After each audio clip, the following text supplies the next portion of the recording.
Like Ali, we can condition our minds to hyper-perceive the ways in which we are successful until everything in our lives, from our daily decisions to the opportunities we see, begins to conspire to bring those things to fruition.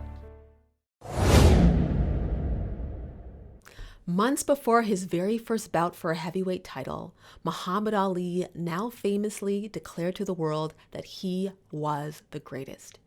The year was 1963, and the 21-year-old, then known as Cassius Clay, was on course to fight Sonny Liston for the World Heavyweight Championship.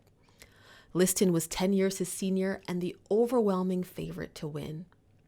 In a shocking 7th round victory on February 25, 1964, Ali won that fight and for the first time in his storied career became world champion. In a poem to the world called I Am the Greatest, before that bout, he said of himself, "This is the legend of Cassius Clay, the most beautiful fighter in the world today. This kid fights great, he's got speed and endurance, but if you sign to fight him, increase your insurance."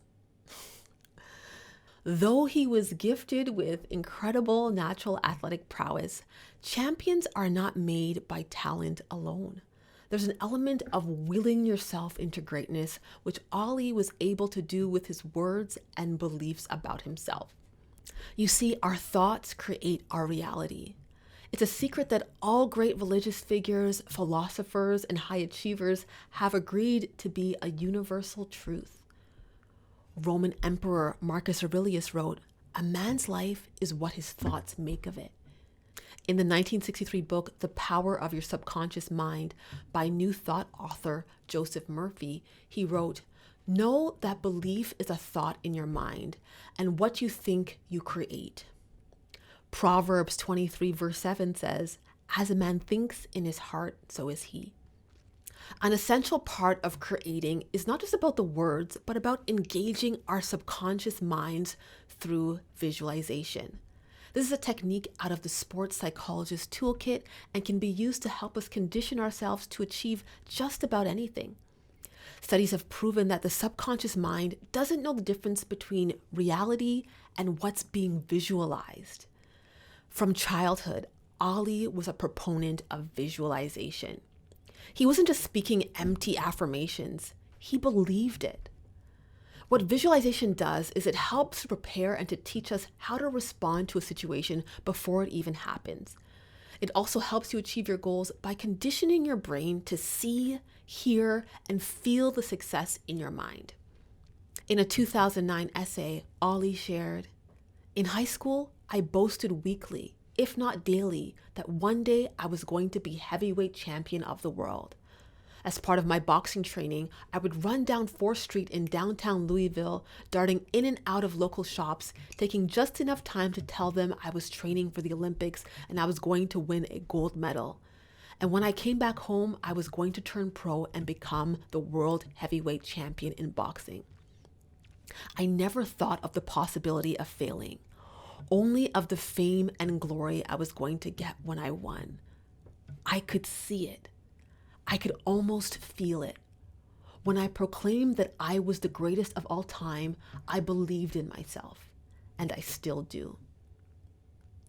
He, of course, went on to accomplish all of those things in the ring and also achieved incredible greatness and notoriety as a civil rights activist, entertainer, poet, and philanthropist. In the brain, visualization engages what's called the reticular activating system, or RAS. It's a bundle of neurons that act as a filter that helps your brain to determine what information is important from what is not important. Because Ali was so persuaded on a subconscious level, he naturally started moving in the direction that would bring those things to him. You may have had the experience of being in the market for a certain type of vehicle and naturally begin to see it everywhere. Or perhaps you or someone close to you is expecting a child or trying to conceive. You might begin to see pregnant women everywhere, maternity advertisements, and people with babies more than ever before. That's because you've literally told your mind that this information is important, so it adjusts the filters to notice that thing.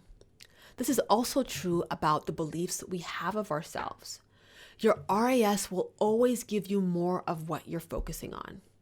If you have an unhealthy belief system, it won't pay attention to all the good things that are happening in your life, but instead filter it out as unnecessary information. Let's say, for example, you were told in childhood that you were a failure and you believed it. On a subconscious level, if you don't become aware of that and interrupt it, you will continue to tell yourself day after day that you're a failure, often without even realizing it, and naturally start to hyper-perceive deficiency in yourself. Everyday life experiences like losing at a card game with friends, or oversleeping an alarm, missing the bus, getting a pimple. Instead of seeing those things as mistakes or misfortunes that are part of life that we can learn from or not take too seriously, the mind will naturally hyper-perceive those as evidence to support the belief of defeat. In the same way, if you perceive yourself to be triumphant on a subconscious level, even those same experiences might quickly be forgotten or perceived as opportunities for growth on your way to victory. Now, you're probably not aspiring to become a heavyweight champion, but there is something in your life that, like Ali, you can be the greatest at. As professionals in the corporate world, athletes, students, caregivers, through visualization, writing things down, speaking it, meditating on it until you can feel it. Like Ali, we can condition our minds to hyper-perceive the ways in which we are successful until everything in our lives, from our daily decisions to the opportunities we see, begins to conspire to bring those things to fruition. Ali continued to carry that belief in himself, even when the challenges of health began to take a toll on him.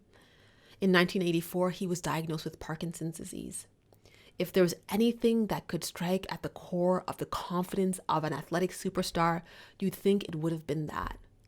But even with that diagnosis, he didn't allow his confidence to be compromised. With the eyes of the world upon him at the 1996 Olympics in Atlanta, struggling with tremors from that insidious disease, he boldly lit the Olympic cauldron and later wrote of that experience. "Nothing in life has defeated me. I am still the greatest. This I believe." Thank you for watching Wisdom of Champions.